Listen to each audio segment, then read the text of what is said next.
नमस्ते दोस्तों, स्वागत है आपका मेरे YouTube चैनल पर। और आज हम इस चैनल पर एक ऐसे जगह के बारे में बात करेंगे जहां पर कभी भगवान बुद्ध का उतरना स्वर्ग से हुआ था।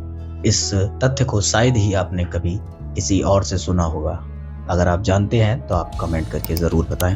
तो क्या आप जानते हैं कि उत्तर प्रदेश फर्रुखाबाद जिले में एक ऐसी जगह स्थित है जिसका कनेक्शन सीधे स्वर्ग से माना जाता है। आज के इस वीडियो में हम जानेंगे उस रहस्यमयी पावन भूमि की कहानी। और लोगों का मानना ये भी है कि भगवान बुद्ध सोने की सीढ़ियों से नीचे उतरे थे। इसी वजह से पूरी दुनिया से बौद्ध धर्म को फॉलो करने वाले लोग यहाँ पर दर्शन करने के लिए जरूर आते हैं। क्या आप जानते हैं कि उन्होंने धरती पर वापसी आने के लिए इसी जगह को क्यों चुना?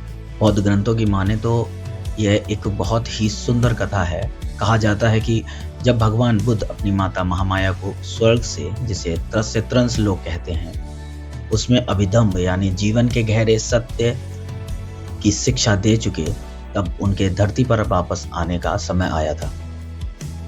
और साथ ही साथ इतिहास में भी दर्ज है कि भगवान बुद्ध ने अपने वापसी के लिए किसी बड़े साम्राज्य को नहीं बल्कि इसी पावन संख्या की भूमि को चुना। सोचिए हम कितने सौभाग्यशाली हैं कि हमारे उत्तर प्रदेश फर्रुखाबाद की एक ऐसी पावन भूमि संकिसा जहां पर भगवान बुद्ध के कदम पड़े।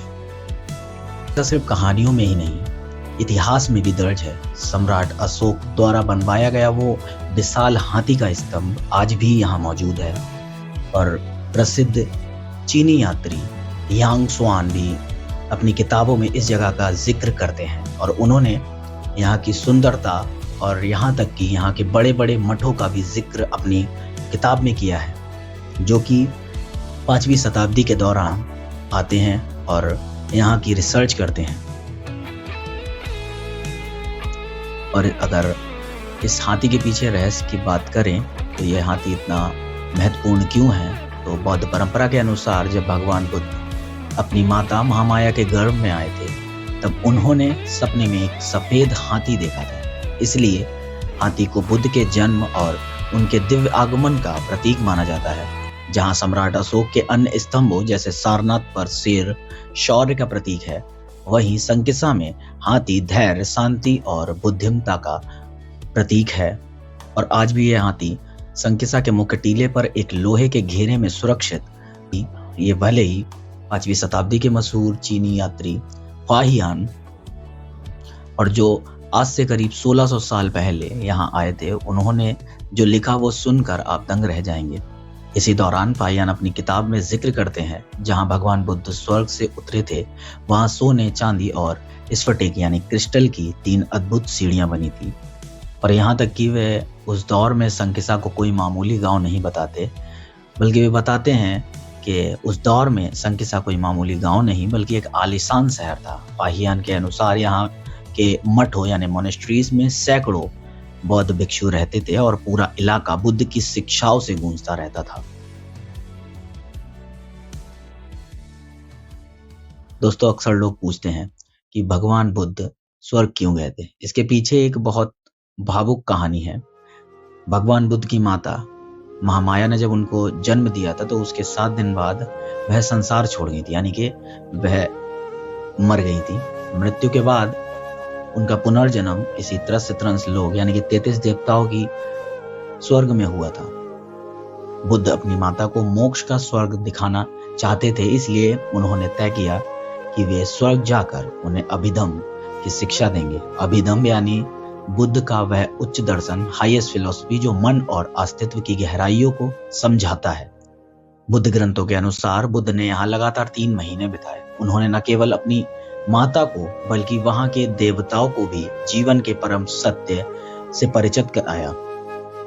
और इसी लंबी यात्रा के बाद जब वे वापस पृथ्वी पर आए तो उन्होंने अपने कदम संकिसा की मिट्टी पर, संकिसा की पावन भूमि पर रखे। और सोचिए, एक पुत्र अपनी माता से कितना प्यार करता है, एक पुत्र का अपनी माता के प्रति कितना बड़ा समर्पण था कि उन्होंने लोक परलोक की दूरियां मिटा।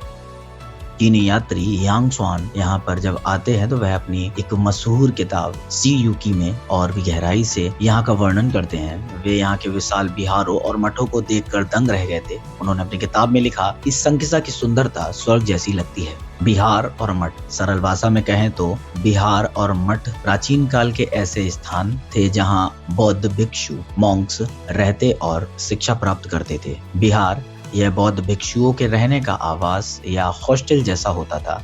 प्राचीन समय में भिक्षु घूम घूम कर धर्म का प्रचार करते थे, लेकिन बारिश के मौसम में वे एक जगह रुकते थे जिसे बिहार कहा जाता था। धीरे धीरे ये शिक्षा के बड़े केंद्र बन गए और यहाँ तक कि इनके उस बिहारों में यानी बिहार में प्रार्थना के लिए अलग से एक कमरा मिलता था। दूसरा है मठ। मठ इसे आप एक धार्मिक विश्वविद्यालय की तरह समझ सकते हैं। यहाँ भिक्षु न केवल रहते थे बल्कि ध्यान, मेडिटेशन, शास्त्रों का अध्ययन और अनुशासन का पालन करते थे। यह तो दोस्तों यही थी कहानी पावन भूमि संकिसा की, एक ऐसी जगह जहाँ इतिहास और आध्यात्मिकता का अद्भुत संगम है।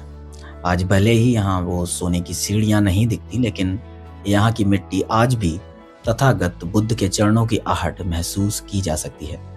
पसंद आया होगा। अगर आप चाहते हैं कि मैं ऐसे ही और भी ऐतिहासिक स्थानों के बारे में बताऊं तो कमेंट में ज़रूर लिखिएगा और अपनी सिटी और स्टेट का नाम मेंशन करें। और जो फर्रुखाबाद से देख रहे हैं वो इस वीडियो को शेयर करें ताकि उनके दोस्तों में जो संकिसा से हैं या संकिसा से नहीं भी हैं, फर्रुखाबाद से हैं, उन तक ये वीडियो पहुंचे और उनको भी ये इतिहास पता चले। धन्यवाद। जय हिंद, जय भारत।